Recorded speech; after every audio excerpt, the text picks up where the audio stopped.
Good morning. Good morning or good afternoon, depending on wherever you may be. I am Cheryl Haynes, longtime AFMA member, and I'm thrilled to be here today and to get this opportunity to talk to you about the ABFM and focus a little bit on the ITE. I'm going to go through my slides. Some of them break the rules about too much information on the slides, but I would want these to be a reference guide for those of you who may need it, and I'll certainly send them to everybody when we've completed this. So like I say, so forgive me if there's too much information. It seems like it's a little bit easier in the virtual world than it is on the big presentation screen. But anyway, my objectives for today, I want everybody to gain confidence in their administrative knowledge and function of their role in in using the ABFM RTM. And I want you to be able to explain the process and the tasks required for the successful administration of the in-training exam. Okay. Next slide. A little bit about me. I see a lot of familiar names, but just in case, I've been working in graduate medical education since 1999. And yeah, okay, if some of you are not, weren't born then, I get it. But I started out as a program coordinator in the CME and faculty development world. Working specifically with family medicine residency faculty.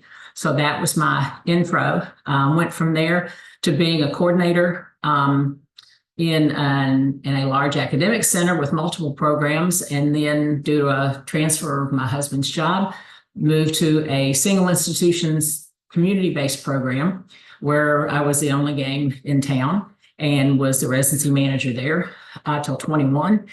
I left active program administration the end of 21 and have been working as a GME consultant and educator.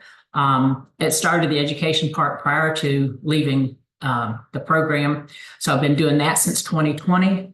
I had the honor and the privilege of being on the AFMA board from 2014 to 2021. There was a brief break in there. I did a 5-year term, and then not long after I left, we had a board member who had to resign, and they asked me to come back and fill in that slot, which I jumped at the opportunity to do, and left there in 21 as well. My passion is in coordinator education, their professional development, and their well-being. And so I'm thrilled to have this opportunity to share my experience with you about the ABFM RTM and the in-training exam. So let's get started. And again, this is a basic, some of you are going to know this and it's going, yeah, get you next slide. But for those that don't, I want to make sure we cover the groundwork and that everybody's on the same page and understands. So the American Board of Family Medicine is the certifying body for all things family medicine as far as our residents and family physicians are concerned. That is their certifying body and governing them for their lifetime as practicing family physicians. Again, I'm going to share the slide set with you so you'll have these links. Want to make sure back in the day, I kept forgetting to include in the abfm.org, and I would always go to the American Board of Financial Management or something along those lines. So been there, done that. I did it so much that it would automatically saved in my favorites back then. So anyway, so it's the ABFM. And then I also shared the certification requirements and the link to the RTM itself, as long as the help desk, as well as the help desk. So again, these are just some good references for you to get started. If you don't have all these bookmarked on your desktops, I certainly would, because you will use them a lot. Okay. And again, as far as too much on the screen, but I wanted to just share with you what the certification entry process page looks like. This is where it spells out what is required for residents to become certified in family medicine. It talks about their KSAs, their knowledge and skills and assessment requirements, their 50-point requirements. Hopefully all of you are well familiar with that. But this is the page, and like I say, you want to go to the resident certification entry process page, and this will go through and explain to you and give you the list of everything that is required that your residents have to meet in order to be board eligible when they complete residency and want that certification. I'm not into reading slides and reading websites to you, so I wasn't going to get into the specifics of this, but just know that it's based on a point system, and your residents have to have 50 points based on the different categories they have, and this spells that out. But they'll have to have 50 points in order to be eligible to become, to take the exam and one more step towards board certification. The one thing that you as a coordinator need to understand and make sure you're comfortable with is it is the RTM itself, getting access to it. You should have your username and password for the RTM, and want to show you what that looks like as well. This is the homepage to the RTM, the Resident Training Management System with the ABFM. This is your go-to place, just like WebAds is for all things ACGME, for board certification, for everything for your residents. This is your homepage where everything is based from. And so I'm just going to briefly go through each section for you to make sure everybody understands what they are. I'll spend a little bit more time on some things than others. But add a resident and your resident profile are the first steps. What I typically do, and again, I'm going to share best practices based on my experience. We've got a lot of other experienced people on here that if they need to jump in with other ideas, happy to do that. We do have question and answers at the end that we can further discuss as well. In establishing your residents' profiles, they've matched with you, they're joining your program, they've joined your program, you got to set up their profiles in the RTM. And that is, ironically, one of the first steps is their test scores. After you get them enter their name, and basic information about them. One of the first questions you're going to get asked is, have they done any training in another program? As you know, sometimes that we're used to getting interns straight out of medical school, and that may be the standard, but every once in a while you're going to take a transfer from another program. Somebody that has realized that whatever specialty they were training in was not for them and want to transfer to family medicine. And so they want to make sure, that's one of the first questions, to make sure they have the right information, because there will be some additional information if they have in fact transferred from another program. But we'll get into that as we go along. So they do want you to enter their USMLE or COMLEX scores. So whether they're a DO or an MD, the USMLE scores are important for they have a tool that helps you predict if your resident is going to pass their certification exam at the end. And it's all based on starting with those USMLE scores as their medical students and their ITEs through residency. So it's important that you enter those for them. But as far as the resident information itself, you need their full name. Be very careful when you are entering this. It's just like with WebAds.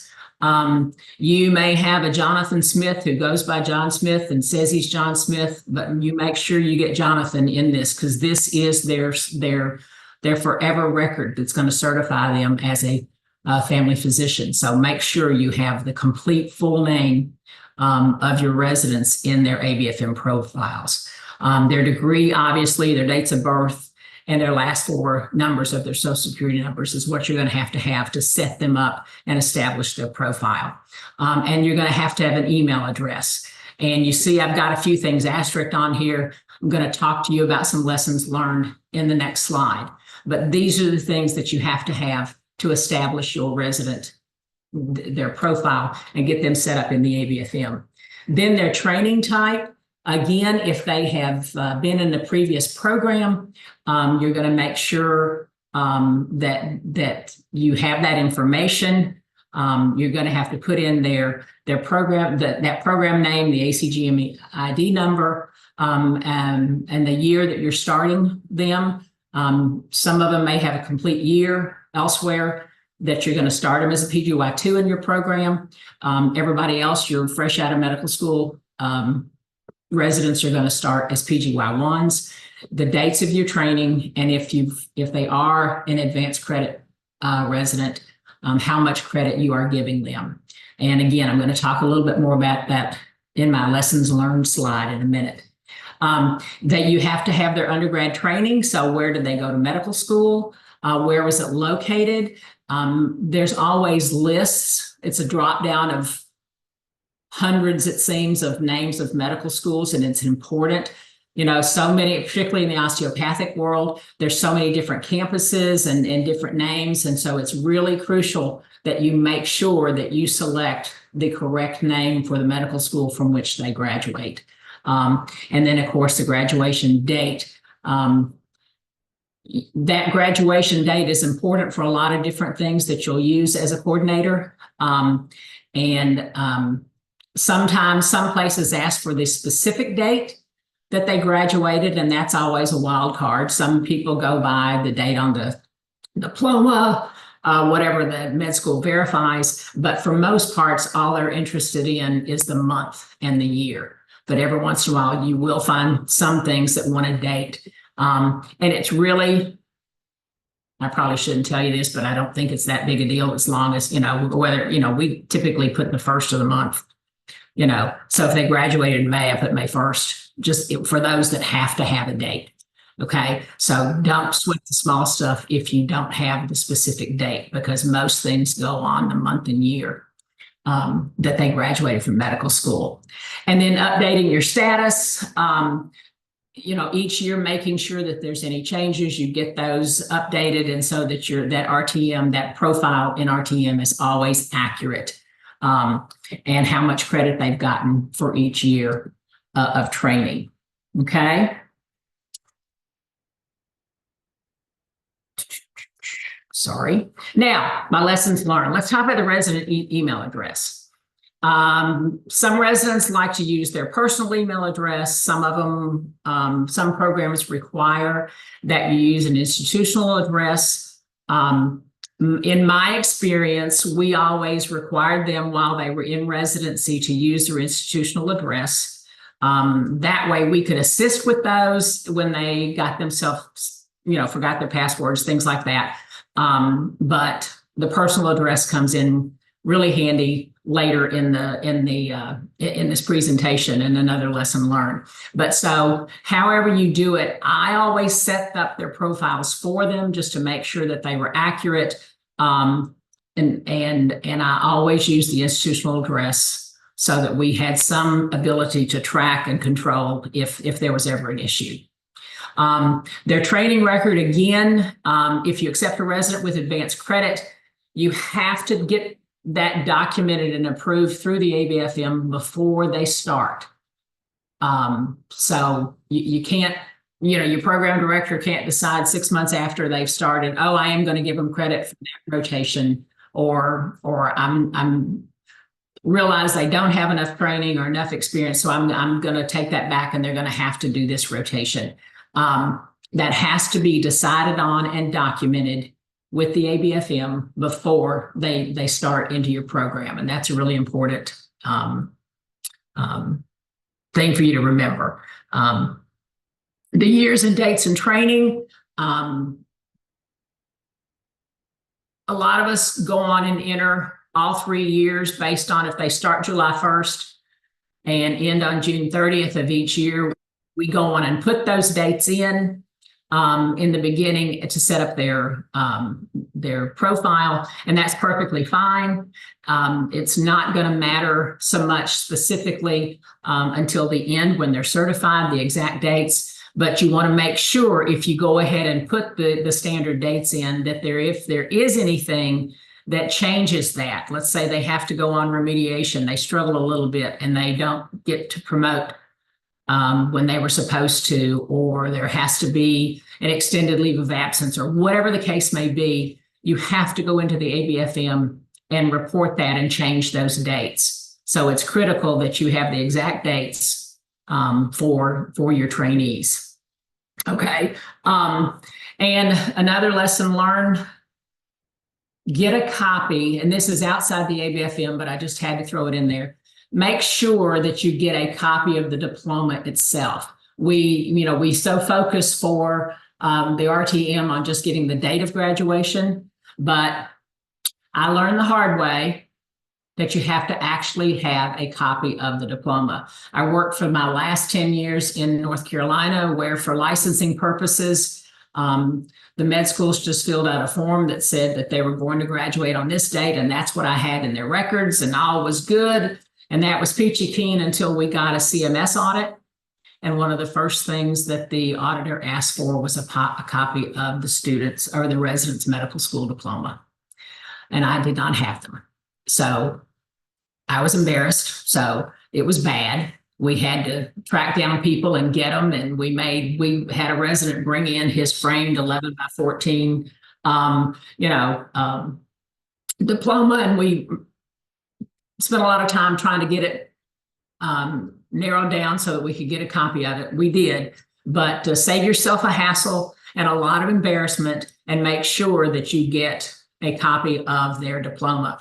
And having spent a lot of time trying to copy that huge framed diploma, I would put it in your onboarding checklist, just a step to letting them know they don't even have them yet, but just make sure they know before they have them framed that you're going to need a copy of it. And so just put that out there so they know up front, okay? Because you are going to have it. Okay? So the next section down on the homepage for RTM is the reports. This is where you're going to get a lot of your information. I listed them here for you. Some of the important ones for you, that examination performance data, that's where you're going to get your board pass rate information, and you're going to need that for your APE. Your program roster is just that. It lists all your residents. So it's a quick check of, did you get everybody in there that you're supposed to have? Residency completion verification report. It's just verifying, it's your list of who has completed your program. There's some historical data. You can see where your residents are in that 50-point process of what their status is on some of the knowledge and skills assessments that they're doing. Resident IDs and passwords report, God love them. It'll tell you, when you look at the report, it'll tell you if your resident has signed in. And it's funny when I find a second-year resident who reaches out and says, I don't know my ID number. I can't, can you help me with my password? And I go look at this report and realize that he's already into his second year and hasn't even logged in to the ABFM yet.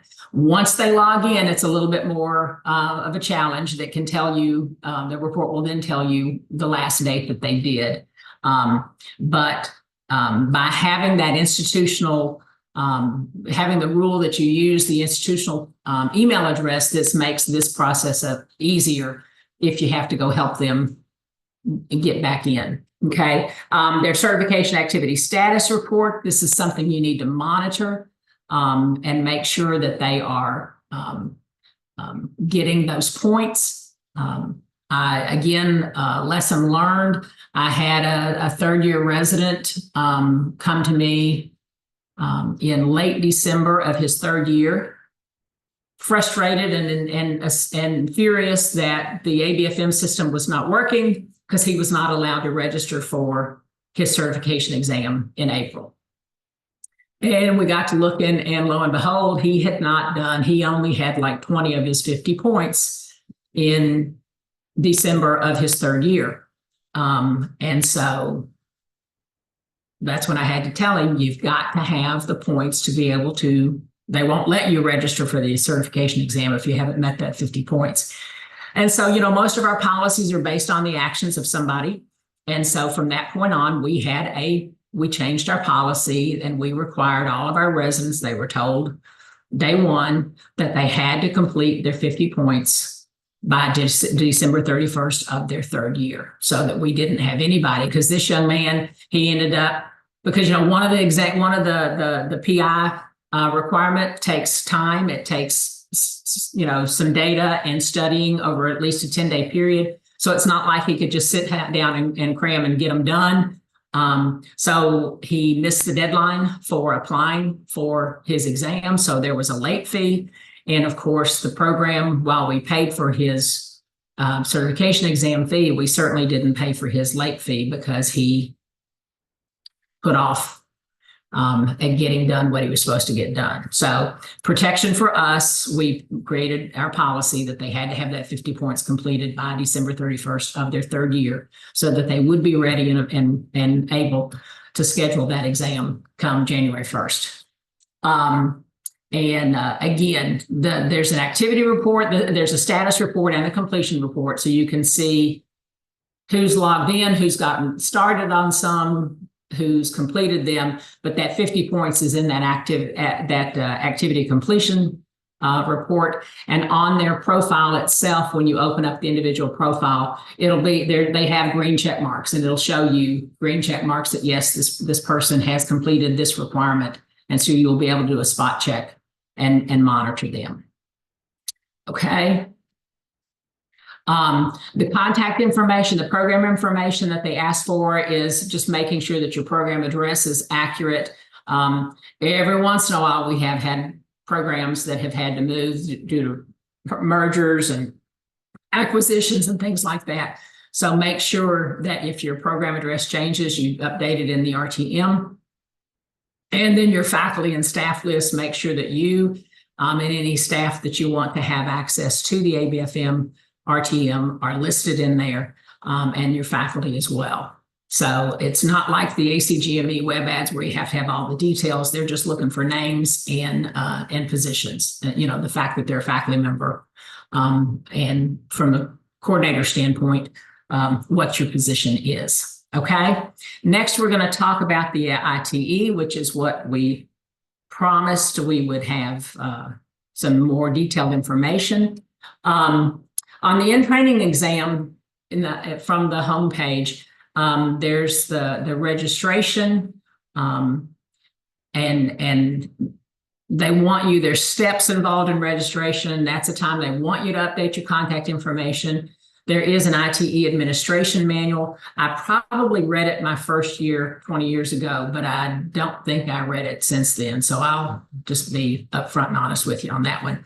But it does give you the dates and things like that. So as far as technical issues, things like that, probably I may have just gotten lucky that I hadn't read it and never had any issues. So, but there is an ITE administration manual that does answer the majority of questions. So before you reach out to the ABFM and ask questions that are answered in there, good idea that you double check and check that manual. It does give you your important dates, so by when you have to register, those types of things, when the date is administered, when the exam can be administered. Gives you your roster of residents based on your what you've got listed, the profiles that you have in the RTM. Sometimes that's a good opportunity, a quick check that you realize that you forgot to, promote somebody the second year if you didn't have already the dates in already, depending on how you do it. But this is a good double check to make sure you've got everybody entered exactly like they should be. And then, of course, it's not a free thing. There's a $50 per resident charge to take the exam.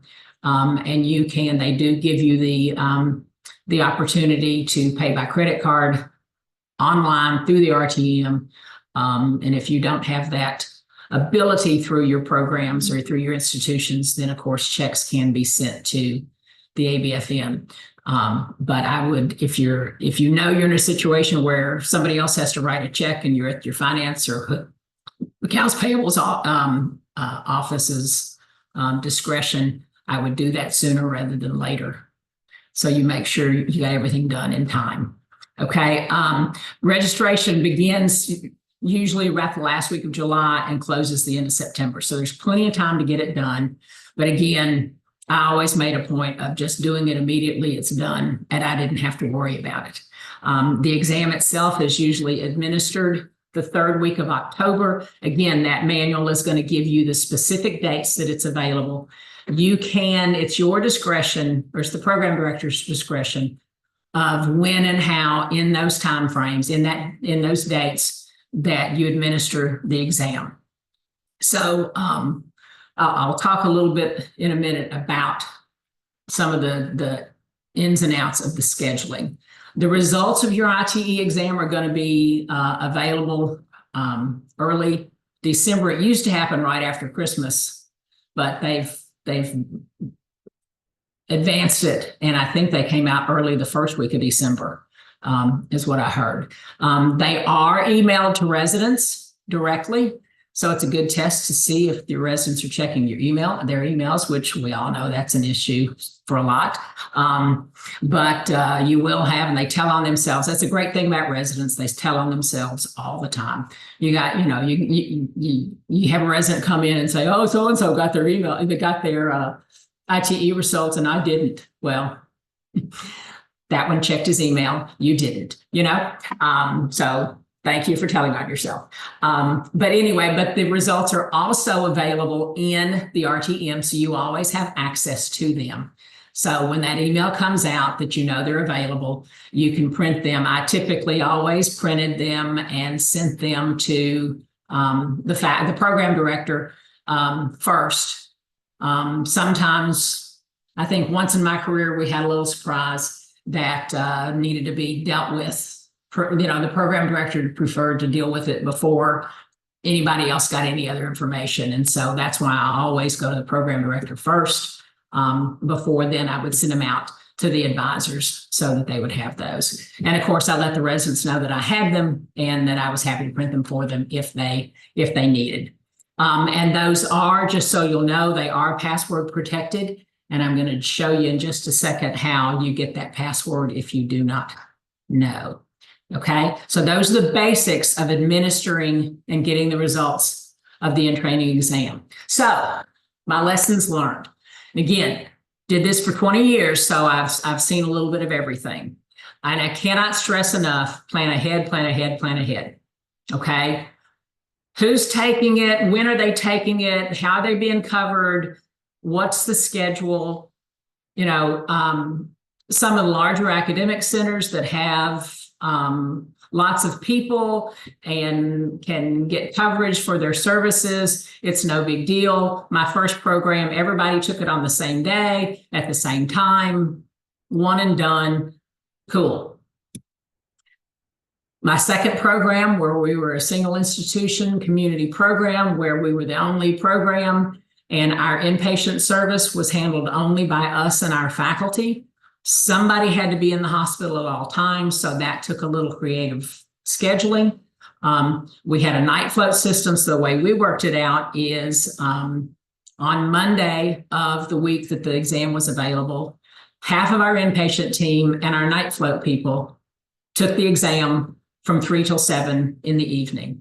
And the inpatient team, half the inpatient team covered the night shift until those residents finished their exam, got something to eat, and could get over. And then on Thursday morning, which that Thursday is traditionally the day of the in-training exam, then the other half of the inpatient team came and took the exam. And those that took it Monday evening, along with the night float team, stayed on Thursday morning until the rest of the team finished their exam and could get over to the hospital. So that's how we did it. Okay, just one way of scheduling. Some programs divide, half do it this day and half do it that day. However you do it is fine. Okay, whatever works best for your program, but you've got to plan ahead and make sure everybody's on the same sheet of music. So the last thing you want to happen is the resident comes to you on you're doing it on Thursday, and the resident calls you Wednesday night or first thing Thursday morning and say, hey, I've got a patient scheduled tomorrow. That's the type of thing you want to make absolutely sure does not happen. So I put, as soon as I do my academic calendar, we use New Innovations. And so when I did the calendar for the year, I put those dates on there so that everybody could see when the in-training exam was. I put both dates and who did it, so that there was no doubt of who was taking the exam and when.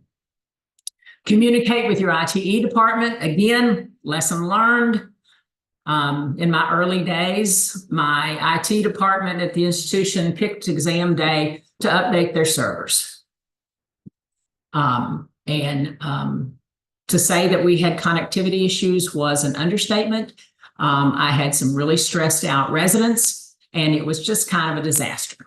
So I always make a point in July when I'm planning, or in June when I'm planning my academic year, I always send an email to my IT department and remind them, hey, here's the dates of the exam. Please don't do any updates or do anything that's going to affect bandwidth, whatever the case may be, on our servers. So hopefully a disaster for me that I lived through, I can share that and you won't have to. So make sure you communicate with your IT department, and also make sure that they have somebody on hand in case there are issues, because invariably we all know that happens sometimes. We had a rule, residents were not allowed to take vacation the third week of October until the schedules were done and we made absolutely sure. So if the inpatient team could not take it at all because they either took it on Monday night and covered Thursday, or covered Monday night and took it Thursday morning. So if they were on the inpatient team or the night float team, they absolutely took no vacation during the third week of October. The rest of them, once it was decided and determined when they were taking the exam and their schedules were blocked, if they were taking it Monday evening and wanted to take some vacation later in the week, they could, after everything was covered. That just took a lot of coordination on our part, making sure we had all bases covered. But the handbook, the resident manual, said no vacation the third week of October.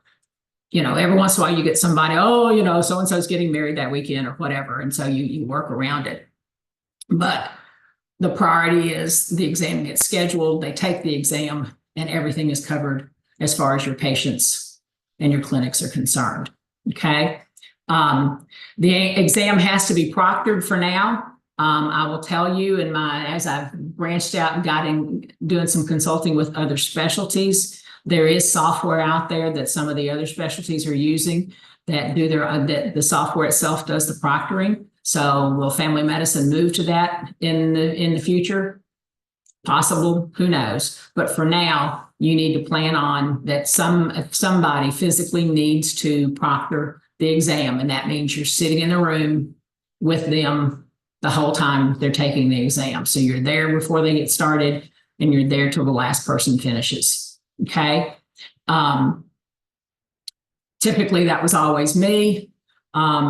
But frankly, it was a nice escape for me because typically once we got started, everything was fine.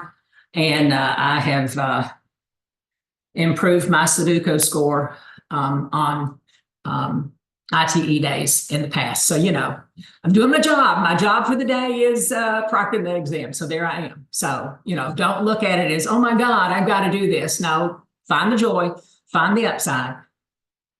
You just got to be in the room. Okay. But make sure you got your volume turned off on the phone. Okay. Because I learned that hard way too. Okay. The other things, let's see, there's a systems check that has to be done in advance. The ABFM is going to send you some information. They have to download the browser, all these different things. And you have to make sure that whatever computer, whatever desktop or laptop they're using for taking the exam, that this systems check has to be run on that exact computer. We learned the hard way.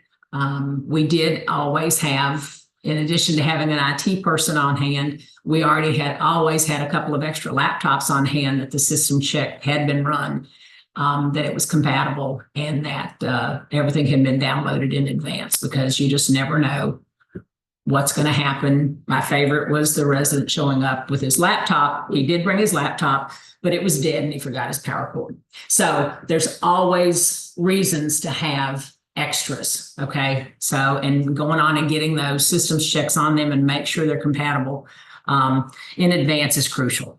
Okay. And then lastly, one of the good things, and what I would do on the systems check is I would typically, the 2 didactics days before the exam, I would email everybody and say, hey, bring your laptop in, let's run your systems check. And so I would go into didactics and grab a few laptops and go back and run them and make sure all was good. Or they would stop in my office before and run them. But those are just good opportunities to get those done, so that you don't have to worry that somebody's not going to be able to log in the morning of the exam. Okay. And again, lesson learned. The good news is that in the cases that I have had where they lost connectivity or something happened, there was never a time in my experience where, when they did get logged back in, that the system didn't go to the last question they answered. Because as soon as they lose connectivity, they freak out, think they've lost everything they've done, and oh my God, and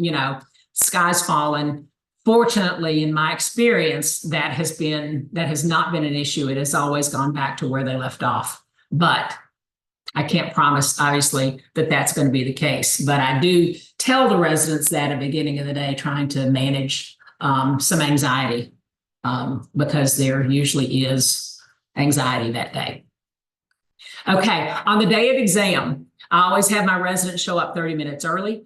Again, I always feed them, have something for them there. I have snacks, coffee, water in the room. I tell them to get there 30 minutes early so everybody can get connected, everybody can whine about the night they had, everybody can do everything they need to do before we settle down and get busy.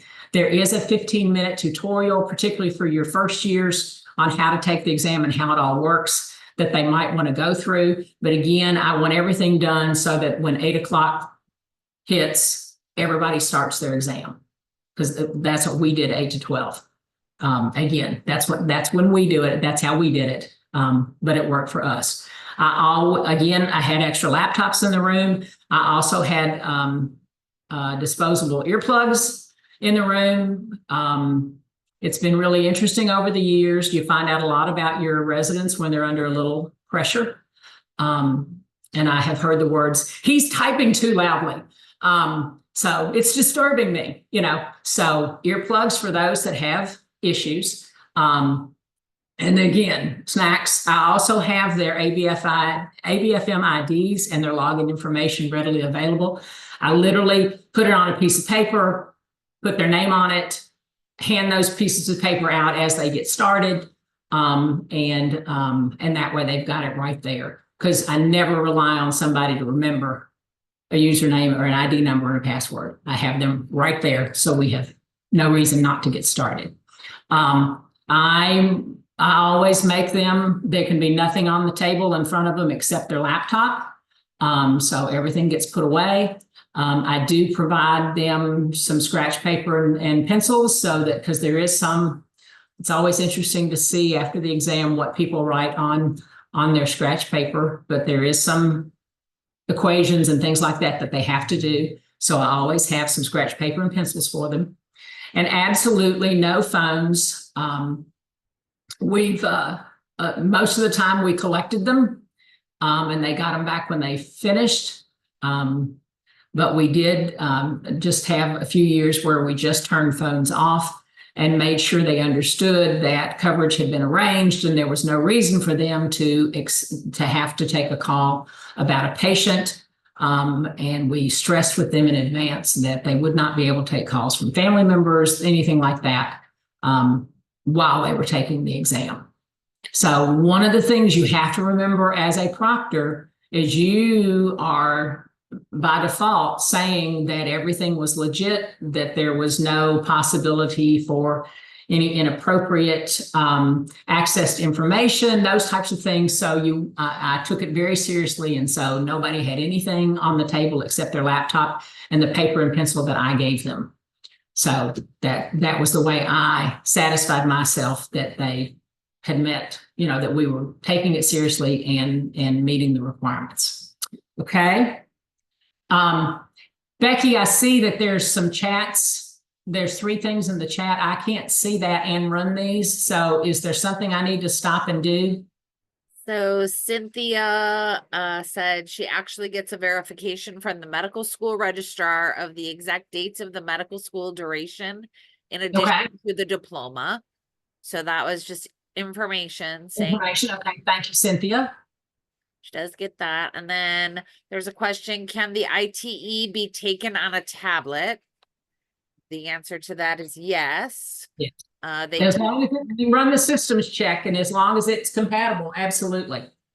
And then, do you let your residents use calculators either on their phones or some sort for some of the questions, or an old school calculator? No.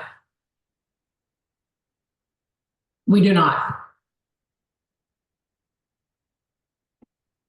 That's up to your institution or your program director. But again, in my case, if I'm verifying that there was no chance that anything inappropriate took place, that there was no way of accessing any other information while they had the exam, all that, the way I did it for 20 years was nothing.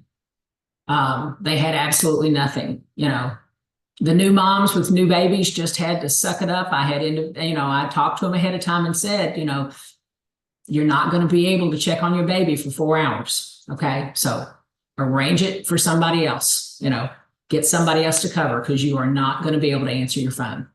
But yeah, no, they had nothing else besides the paper and pen that I gave them and the laptop, because the laptop, once they start the exam, it locks out everything else. So they can't be going back and forth and accessing other things. And I'm not saying that a resident would cheat, but if it was as the proctor, me saying it was all legit, I didn't take any chances. Okay. And I told them we were very fortunate in where they took the exam. There were restrooms immediately outside the door. I had food and water and coffee inside the room. I told them that they could raise their hand and be excused to go to the restroom, but I made sure they took nothing with them and only one person can be out of the room at one time. That's exactly how I did it. And that's what I told them from the beginning, so. Yep, that's what we did too. Yeah. I may tell you to wait a minute until somebody gets back. But again, my reputation, my integrity, I took the confidentiality and the no cheating very seriously. Okay. So that's my day of on the exam. Okay. Now then, back to the RTM. After you get your results and are going to get into some analysis, you check that block. And this is where you're going to get your exam, your results, copy of your exam, all the different things that they provide. If you notice my top blue arrow, you can go back. The current year is always on top, but you can click the down arrow and pull previous years. So if you're doing a study, a program improvement type thing, you can always go back and look at previous, but it always defaults to the current year. So as long as you don't change that, it'll be on the current year. Your exam results password, it's listed right there. Obviously, one of the coordinators shared with me, gave me access to their RTM. And so that's why I'm able to do these screenshots, but that's why I've blacked out specific information. Like I say, you can get everything. There's a handbook on how it's scored. It's a little crazy to me, but anyway, I will tell you that after the exam is administered and everybody has completed it, the ABFM does go back and look if they have questions that everybody missed or an unusually high number of people missed. They often will throw out certain questions. So whereas they start with, is it 240 questions, I think, that are on the exam, the results may be based on less because they make the decision to throw out some questions based on performance. But anyway, but your scale graph, I'm going to show you a few of these as we go through here, but just know that when it comes to getting your results and doing your analysis, this is the page and this is what it looks like. You can get your score data. They give you, one of the cool things is the performance by clinical category and by organ systems. I'm doing another webinar later this month about really getting into the details of this for program improvement. So I'm not going to spend a lot of time on it now, but just know that that's available to you. And so you can see how your program did in comparison to other residencies, other programs. Okay. This is that mean scale score graph. You'll get it each year so that you can see the blue is your program and the orange is the national average. This program that shared with me their information is doing really well. I can tell you from experience, it's not always that way, but it's a great tool for you as far as program improvement based on your overall results. But this is the scale that you get so that you can see how your program does in comparison to all the other programs nationally. This is what the individual exam scores look like. You can see the mean scaled score in the middle of the page at the top. The mean scaled score for PGY3s in 2023 was a 427. The scaled score for this individual resident was a 500, so you can see why their graph looks so good, and that the resident got all the questions answered in the time frame. One of the things from a program improvement perspective that you want to notice is you'll see it lists their performance by organ systems, or what they call as blueprint category. And it literally shows you how many questions on each exam was in each topic. So when you're looking at didactics, you probably want to focus your didactics more heavily on cardio, musculoskeletal, and respiratory than some of the other things. Okay, so it shows you exactly. It varies a little bit from year to year, but we all know that cardio, MSK, and respiratory are pretty much the bread and butter of family physicians. And so that's why those have higher percentages. So making sure that you are paying attention to that in your curriculum, and particularly your didactics curriculum, is important. Okay. They also have over here, it shows in comparison how this person did, and this mean passing score is here, so you'll know. So obviously, this program did really well. This resident did really well, and the program did really well. Okay, and that is page 1 of the results. Here's page 2 of the results, same person. They just do it by clinical category, but again, as you'll see, it doesn't break down how many questions were on each section. It just provides a different way of looking at the content of the exam. Okay, so that's what results look like. Now, the Examlyzer. This is the fun one. This gives you the ability to go back every year after the dust settled and everybody got their results.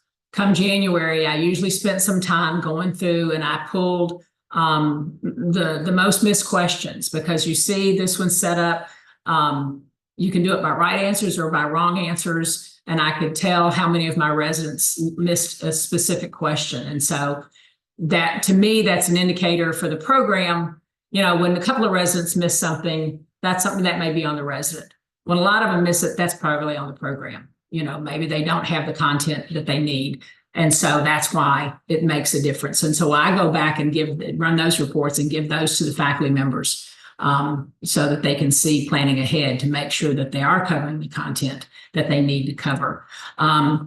Just like I have put in the wrong email address for the ABFM or web address for the ABFM a lot, I often have problems with changing this first question. The first radio dot buttons is your program or all programs. Can't tell you the number of times I've run a report on all programs, and who cares? I forget to switch that to I just want information. I want the most missed questions on my program. So make sure that you select, each box. It lets you change the year. So if you have a resident who's suddenly in trouble, you can go back to previous years and look at their results per category and questions from previous years. You can sort it by all your residents, by just your PJY1s, just your 2s, whatever. You can do up to, I believe it's 75%. If you want to know if 75% of your residents missed the question, you can filter for that as well. So it's really a cool tool to help you in determining how your program is doing as a whole, and how your residents are performing accordingly. Okay. Okay. One of the things that I have noticed, particularly since I've been on the consulting side, is an overall frustration, mostly with coordinators.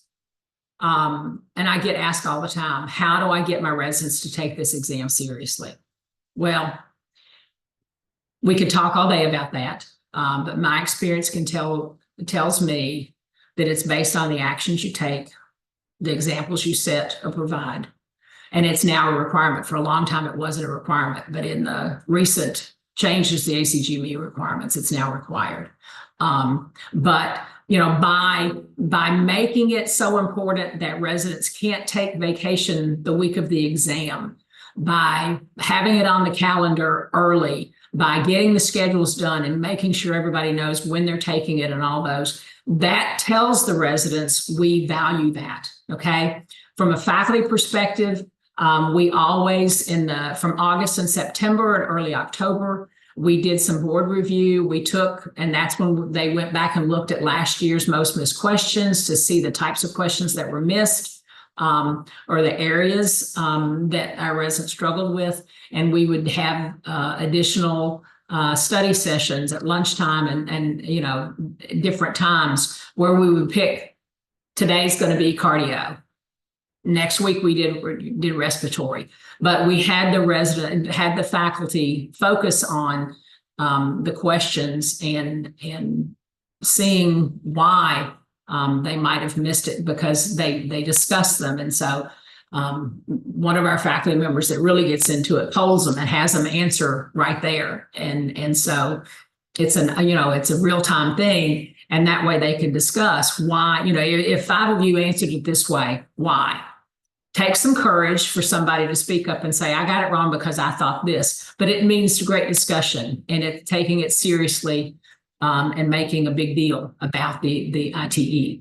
Okay. And obviously the thing they forget to look at is what it means for each resident as far as how they can benefit from this. Pamela, you got your hand raised.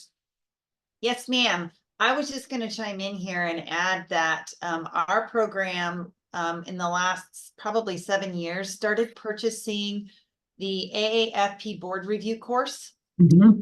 Every single one of our residents, so they have it individually, and our didactics are strongly heavy with board review.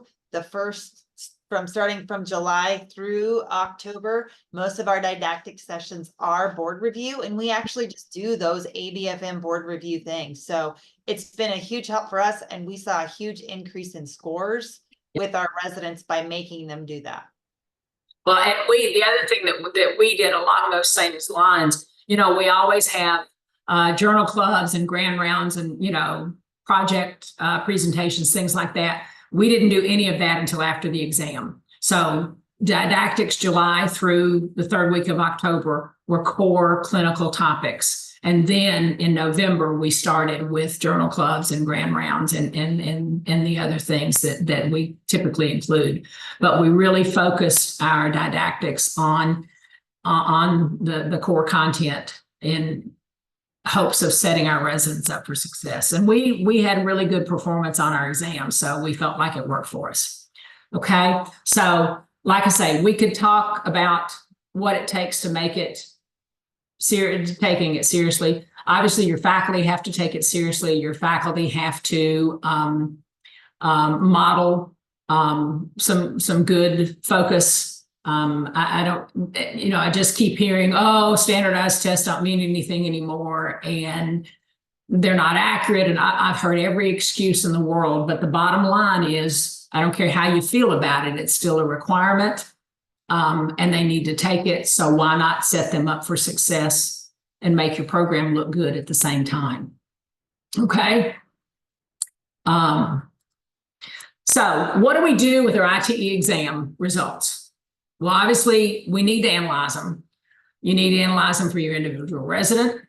You need to analyze them by class, because sometimes we change our curriculum. Did we take something out of our standardized curriculum that we realize in the ITE that, oh, this class missed this, we probably shouldn't have taken that out, or, we should have done things differently.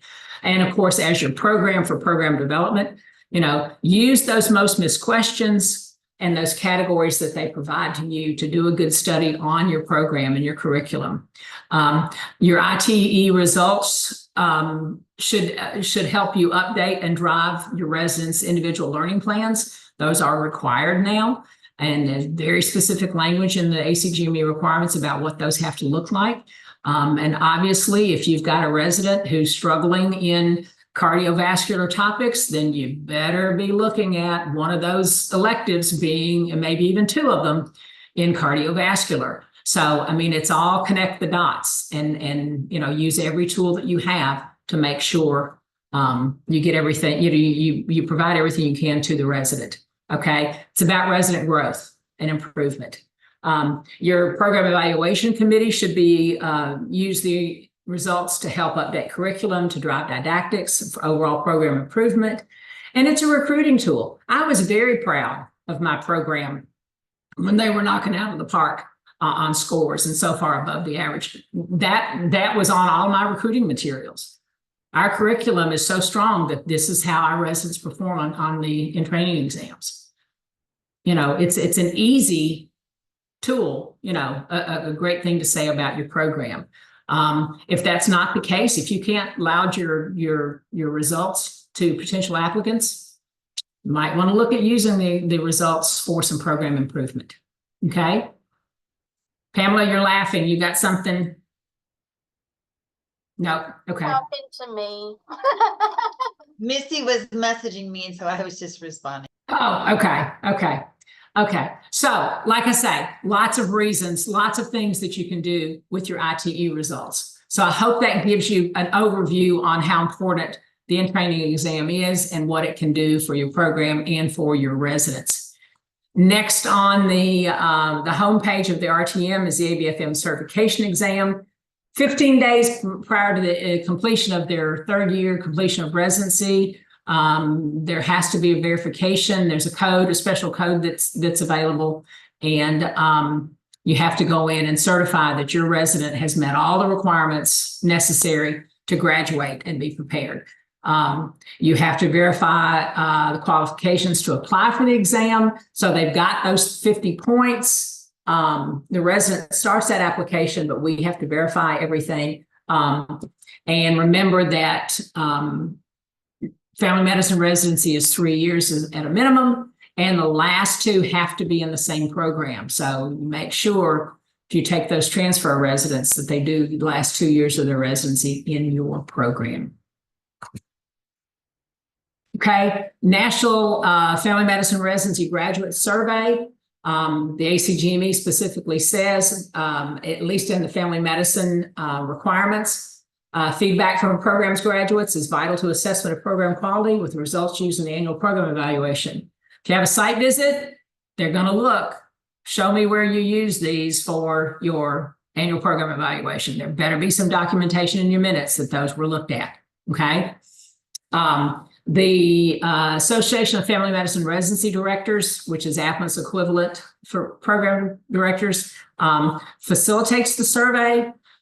It measures the training programs, the residents' satisfaction with the training, their preparation for practice, and their scope of practice. They're asking them 7 years out, did your program adequately prepare you for what you're doing? Okay. And of course, we want the results to be positive. Okay. Now then, back on that issue of the email address that you have in the resident profile. I apparently have to touch something hot a couple of times before I realize that it was hot and I need to do something different and not touch it next time. Because we were so excited several years ago when the AFMRD decided to do this survey. It's great. We don't have to do them anymore. It's wonderful. One less thing on our plate. We get the first set of results and our program's got nothing. Zero. And I thought, damn residents, you know, they didn't fill it out. Second year came along. I go, nothing. The downfall to using your institutional email addresses in their profiles is that's the email address that those surveys are sent to. So my residents, my graduates had not received the survey for a couple of years.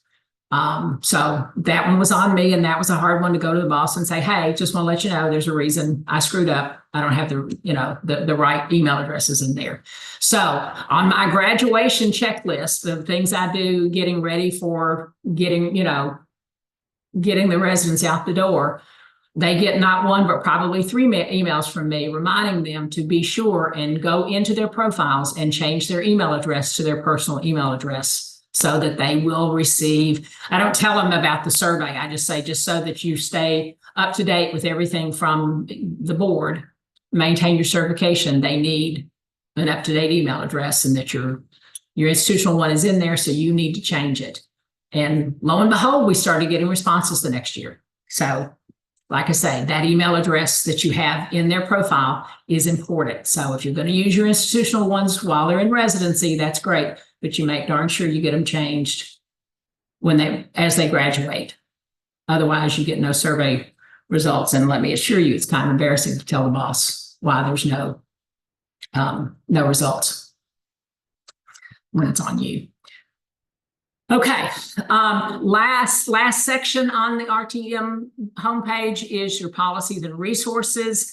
There's a good video, a slide presentation about the ABFM, what they're about.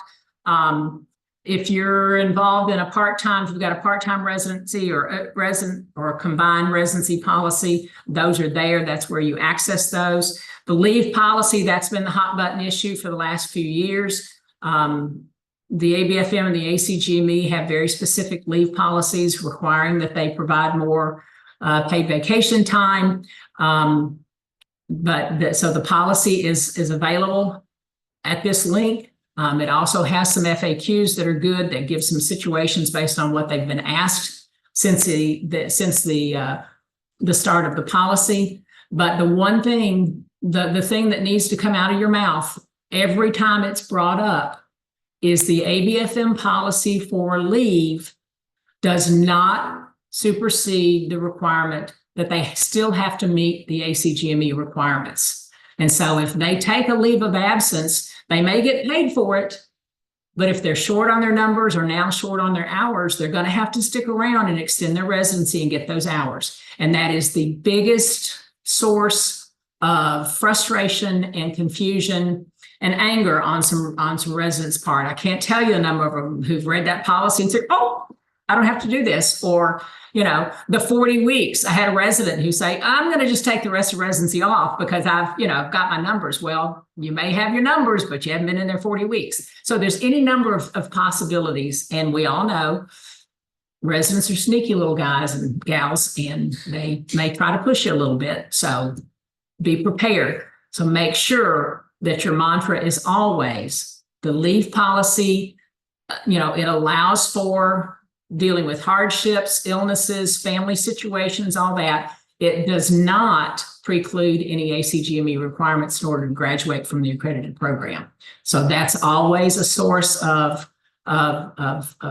frustration and some angst and some heated discussions we've had in my program in the past over misunderstanding of that. So make sure you understand that. There is a residence guide to certification. We always print that and give it to the residents in the beginning as part of orientation. They sign for it. That's why they know they have to have their 50 points. And the other things that are required for to be eligible, board eligible. So yeah, it's another thing I just have in their personnel files that they signed, that they had that, they understood and would follow those. It also precludes, and I just noticed that my little no sign is off in this version, but that's supposed to be by, it eliminates the nobody told me. That's my favorite, or my least favorite really, thing for a resident to say to me over the years. Well, nobody told me. I didn't know I had to do that. You know, where did you tell me that? Well, you signed for it in orientation. That's where I told you. Okay. And then the Res PIP program, it's been around for a little while. One of the requirements is for the 50 points is some process improvement studies, and they have some canned ones, some modules in the ABFM system that they can do. But fortunately, several years ago, they expanded that, and now individual programs can use the projects that they are working on that are improving their practices and the health of their patients, that they can use those projects to meet those point requirements. But it does take, if there's an application, it takes some planning and an approval and some reporting. But just know that if you've got a really good system in your program for your residents to study patient improvement, patient safety, and quality improvement, take advantage of the Res PIP program and get credit for it so they don't have to do double work. Okay.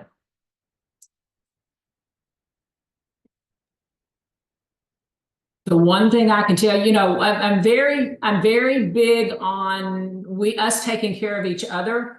That has been, that's what AFMA is all about.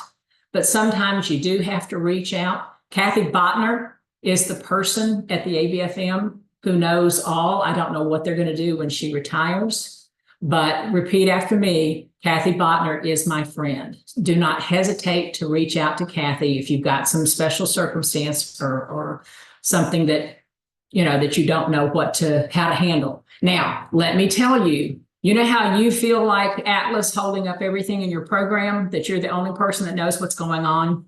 Imagine Kathy being the only person that takes care of all of us. So do not be offended, alarmed, or take anything ill of Kathy not responding immediately. She will respond. She will, she will get back with you, but don't hesitate to use her. There is the ABFM help, some of the routine questions. You can just send an email and ask some of the routine questions, but every once in a while you get something that you really want to talk to Kathy and make sure you've done it right. And she's great. She comes to RAD every few years to give us any updates. She's a wonderful person. She's here to help us. And so make sure kbotner@theabfm.org. That's another email address you need to have readily available, because she is a wonderful resource and she will reach out to you and help you. Okay, so that concludes my slides.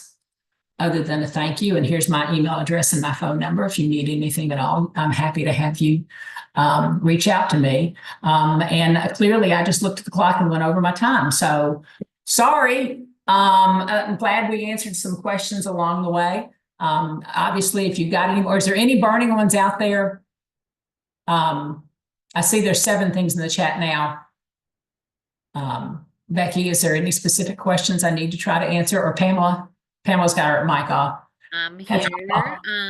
There was nothing else said. I responded to the questions that we had already answered on the chat just to make sure that everybody got the answers. Okay. And then it also records it for later on. And then just Ashley saying that she needed to hop off for another meeting. Thank you so much, Cheryl. Good pearls today. Okay. Well, anybody who knows me knows I talk too much. Pamela's laughing. Yes, so. We And love you, Cheryl. We love you you. know, I can't did ever this talk for a enough. long time. You can't talk enough, and I think this information is such an important piece of what we do, and I think it's very confusing to a lot of people, especially those that are new in their role. And so this is a great one that we've recorded, and we'll have access to when it's time to do this all over again. People can go back to our website and look at this. So Yeah, because there is a little bit of a now you tell me, but it will be available. So we'll be able to see it forever. It will be posted on our AFMA YouTube channel. And so it's awesome that we have these and that we're recording them now so that we can go back and reference them when we need to. So super good. Thank you, everybody. I appreciate your time and attention. I'm serious. Reach out to me, email me, call me. Email's probably better. But I'm happy to answer any questions, share anything I've learned. But clearly I like to talk. So you might get more than you bargained for, but feel free. I'm looking forward. I'm so excited that I get to be part of the agenda for RAD. So I hope everybody's going to RAD and RLS. I will be there, and just super excited, and new faces, old friends. Looking forward to it. So look me up. If you see me, come find me. Okay. Reach out to me. Oh, you're easy to find, Cheryl. Everybody knows Cheryl. Everybody knows. I will hunt you down. Cheryl has been my mentor for many, many years. I joined AFMA in 2006, and I have known Cheryl since then, and she has taught me a lot of the wonderful things that I know. So something Cheryl didn't mention earlier is that she was an AFMA president at one time in her career when she was on the board of directors. So she is very knowledgeable. And if you don't know the answer, just call Cheryl. She knows the answer. And if she doesn't know the answer, she'll find somebody who does. So well, that's the thing. Yeah. The great wealth of knowledge, I think.